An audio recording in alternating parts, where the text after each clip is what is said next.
Welcome to Outback Outdoors. Make sure you like, subscribe, and click the alert to stay up to date on all our new videos. Wyoming is a special place, and for us, a lot of times it's the start of our season here on the Split Rock, and so we have the opportunity to join in with good friends Justin and Shelly. We're gonna meet up with Q. Shelly's actually been on the show before. She's hunted with us here in Wyoming, and so she drew a tag again. And so Dustin has a tag, I have a tag. But there's a lot of special things that come with this, not just the hunting. It's more of the nostalgia and the collision of that with the history of the place we get to hunt. It's going to be a good kickoff to our season.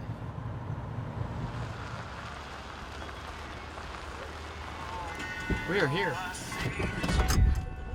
I hope that dog doesn't bite me. If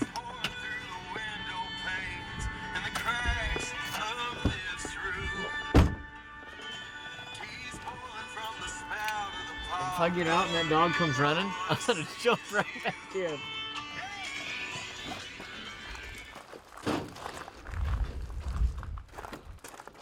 Yosemite sand. All right, here we come.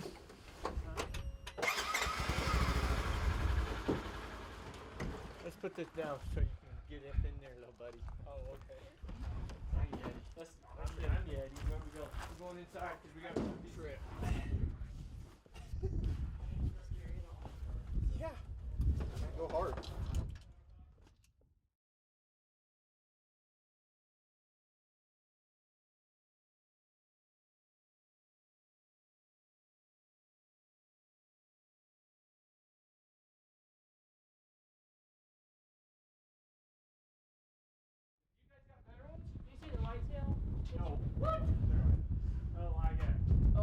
The center pivot tire is just to the right of the second tire.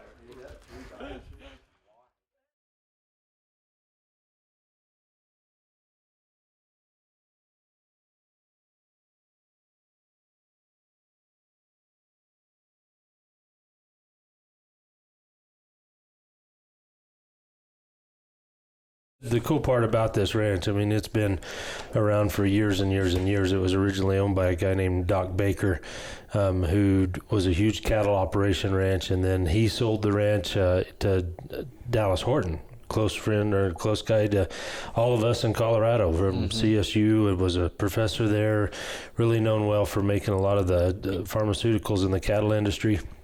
Did very, very well, and then there's been a lot of different things that have happened since then, but you've got the Oregon, the Mormon, the California, the Pony Express Trail that all run right through the middle of the ranch.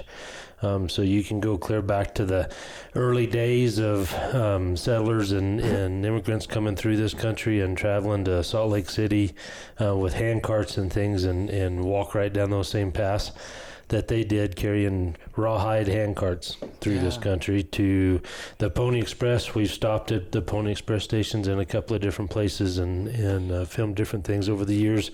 And then, of course, we get the Mecca part of the hunting side of it. And we do all the farming on the ranch as well, so 640 acres of alfalfa through 4 different pivots that we manage and take care of and produce around 2,500 tons of hay off of it a year. And this is a unique ecosystem, at least from what I have seen over the years. You have Green Mountain, phenomenal elk hunting across the highway. How far is Green Mountain from here? 16 altogether. To the top of Green Mountain would be 16 miles from the lodge. And then you've got, of course, the Split Rock and all that, the whole rock mountains. Rattlesnake Rock Mountains. Yeah, it's amazing. And then Sage. It's like 3 different, maybe even 4, because you have the river bottom, you have the whitetails of the river bottom. All these ecosystems collide in one spot. And that's what ends up being the coolest thing about this place, is because we have all of those different things meet in one area right here. And so the ranch is a 220,000 acre ranch. We focus on 19,000 of it. Is where we spend the majority of our time. And that's because 12 miles of the Sweetwater River, your rocks, your sage, your agriculture ground. You have 640 acres of alfalfa that makes up the only real ag source food plot system, whatever you want to call it, within 70 miles. You know, one of the things that we've tried to do for years on our side is promote and show what the American Serengeti really is. Right. And this place has it. It's the home on the range. It's you think about it, that's where the song was written about, it sounds like, because of what all's here. But it gets to be a really tough picture to try to portray to everyone because there is so many animals. I mean, we literally, by the time rifle season rolls around in October, we're going to see 600 antelope. We'll see 200 head of mule deer, 200 whitetail, and 200 elk a day. Yeah. Wow. If not more.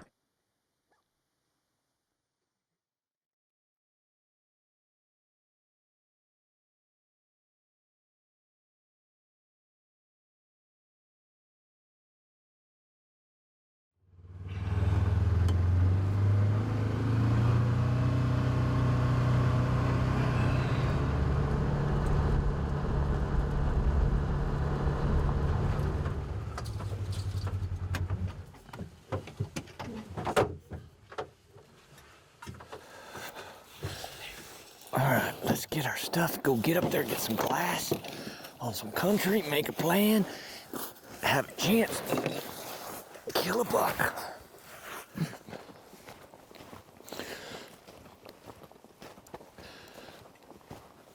Bunch of does.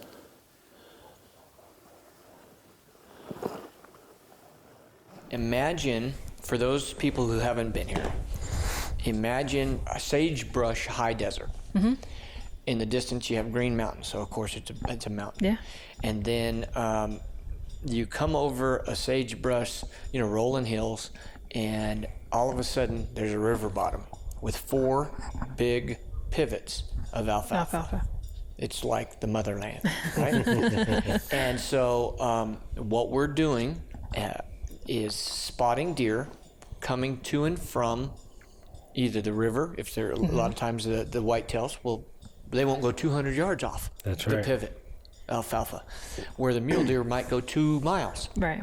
And so what we're trying to do is on the backside of the pivot, there's rock bluffs, huge rock bluffs. So, but these are fingers coming off, and then the sage, of course, right off of the pivot wraps around these fingers of rock.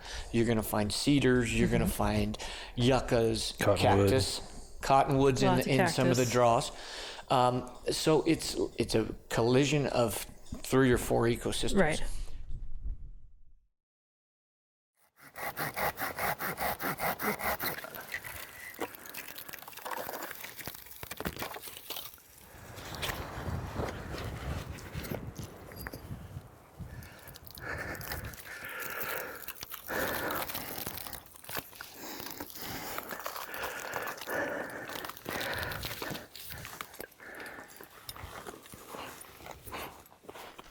Q let us know, hey, you've got 2 good mule deer bucks that had come into the field.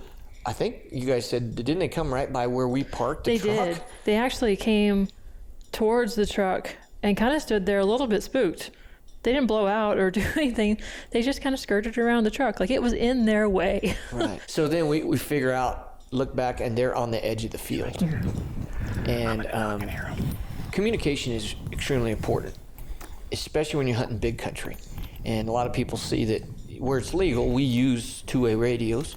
Sure. And a lot of it is, hey, come pick me up, whatever. But a lot of it is also, hey, you've got this situation happening. Let's go back this way.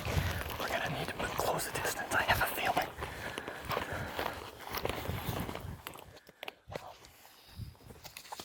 I'm going to see if I can get a little bit further into this.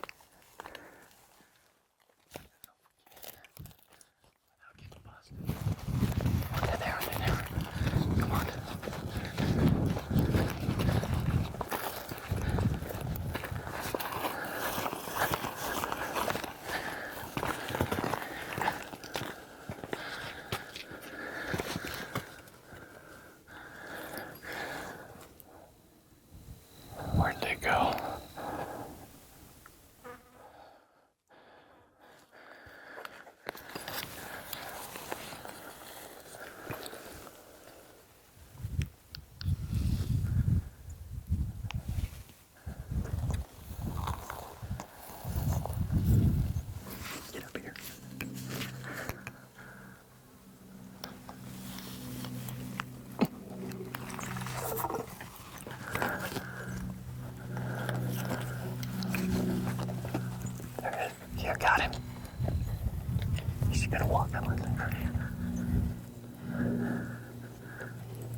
There's one right here. Come here.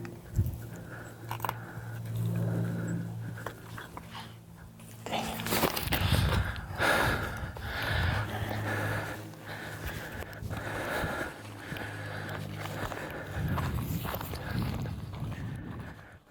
And we made a play, and it got really close. 25 yards, I could have probably shot either one of them.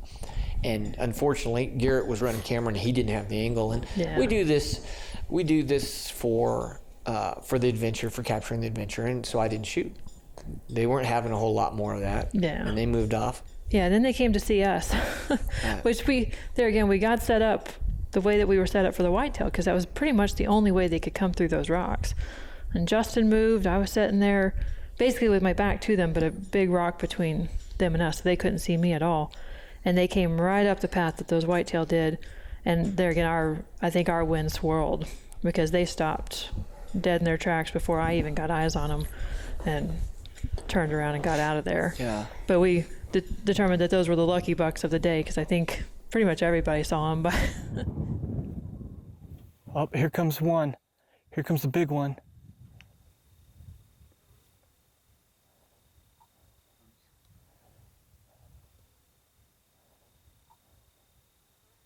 I don't see a hole in either of them.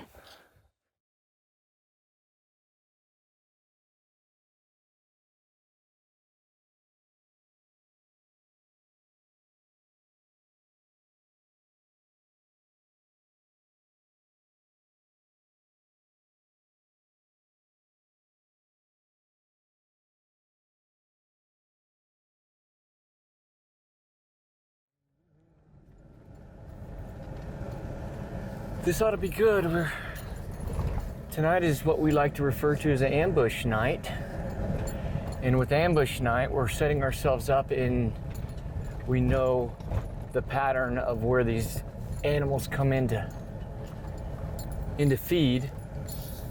And ideally just all natural. I've got a little hooey man saw. We're gonna cut ourselves out kind of a hidey hole in a cedar.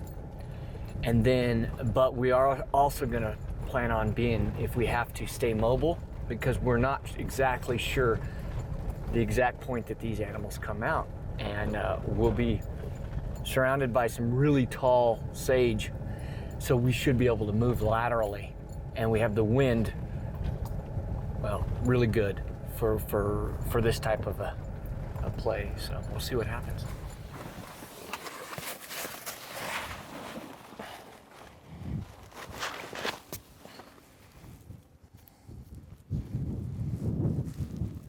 Where Garrett and I ended up getting set up, which was off of the other pivot back into the sage against the bluff, and it was a pinch point, and there was one big cedar tree, and so then the sage in this area it's probably 150 yards long by 40 yards deep, and the deer were all piled in there, And we it's like knew 6 foot tall. yeah, and it's like 6 foot tall.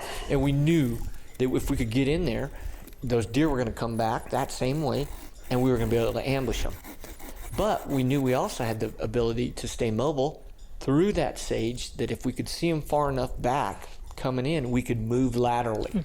So we got in there, and then we realized how tall that sage was. It's And tall. It's real tall. But I really couldn't see back in there. Well, I looked at that cedar, and it was probably 20 foot tall. So I took my little hooey man saw, and I went and started creating a little path in there, and I got up to where I was about 8 foot tall. And then I cleared a few, not shooting lanes. I didn't have my bow. I wasn't going to try and shoot him out of there, but I wanted to get up there so I could see. So I get up in there and I get, seated, and I'm kind of sitting on a branch, and it's actually pretty comfortable. I'm leaning and I'm glassing. Here's a nice whitetail coming right at us. And I'm like, Garrett, let's go. So I scamper down. Being the small individual I am, it was pretty easy. It got down. We backed away and moved laterally.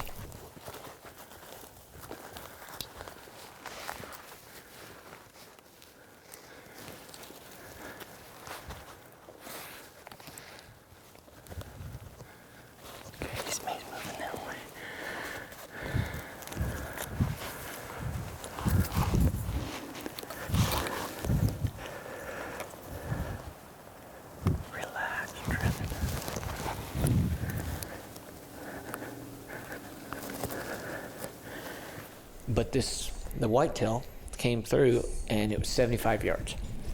And it was walking. It was pretty intent on getting out to that alfalfa. And so I didn't even come to full draw. I just ranged, and it's too far, and we backed back up, and so we let it go on into the field. Darn it, that was fun. That was fun. He's just too far. Let's get back in there and get set up. I think we can do that again. I think we are gonna get better every time we do it. Yesterday afternoon, we sat up on the rocks where the deer were coming through back into the pivots, and we figured there were, 5, 8, or 9 bucks that probably were going to pass through there. And we pretty much immediately had deer in the sage behind us, so we were pretty excited that those deer might come up and over the rocks like they were supposed to. And nobody, not a lot of activity that early in the day, but they were up and around, and they'd lay down, and so we watched them for a while. And there was some activity in the pivot that spooked a group of whitetail, and I kind of expected them to come up, so I stepped down a little ways behind a big rock, and luckily I caught movement and froze and just kind of looked down.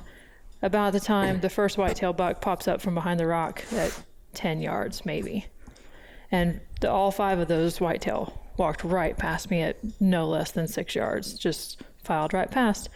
Justin was up on the rock. It was just perfect. He was filming, and he was watching those deer file out. Well, he stopped that big buck just too soon. And I sat there at full draw, and as soon as that deer got a little antsy after being stopped, he turned and didn't really bust out of there, but when he turned, he was straight away from me. So you had no shot. I had no shot.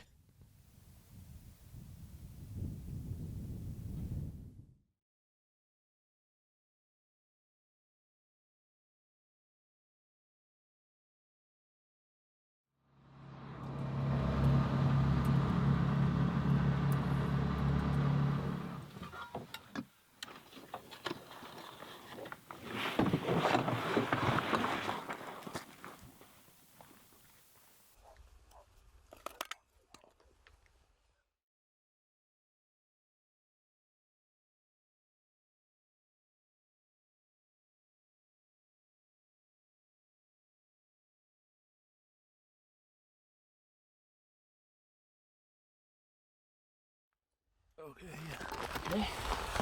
Where am I looking now? Down by the third. Are they in the alfalfa? Almost. They're kind of where that island is in the middle of the river, straight out Gotcha. front. They're off to the left Gotcha. of that.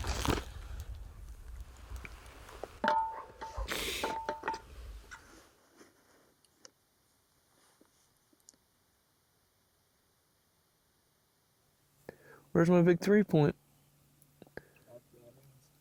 Is he to the left? Oh, I got him now. Okay, yeah, he just moved a little bit. Okay.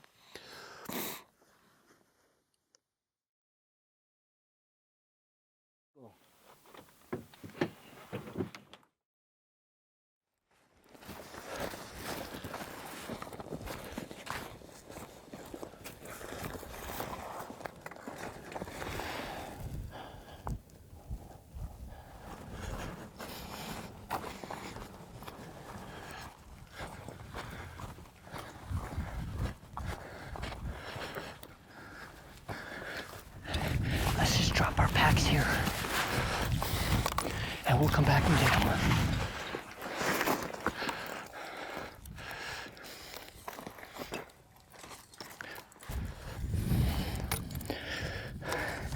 I don't know how far this buck is. He says he's just on the other side with some other deer toward the pivot. So we're gonna use the rise to hide us. Let's get up there and see if I can get eyes on him.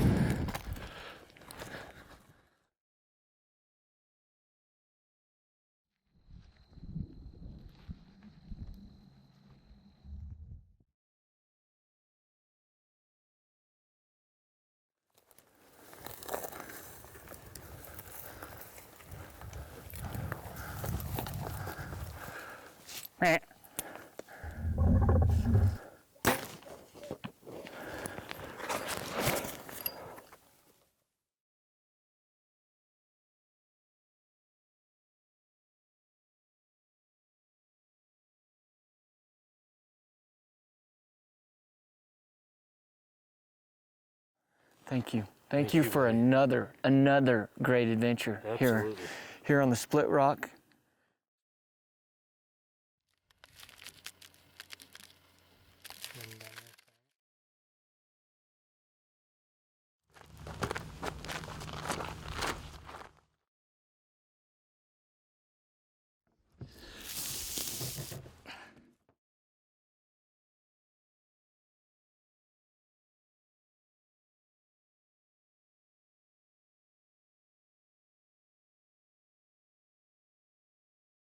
Thanks for watching Outback Outdoors. We encourage you to comment below, and as always, like, subscribe, and click the alert to stay up to date on all our new videos.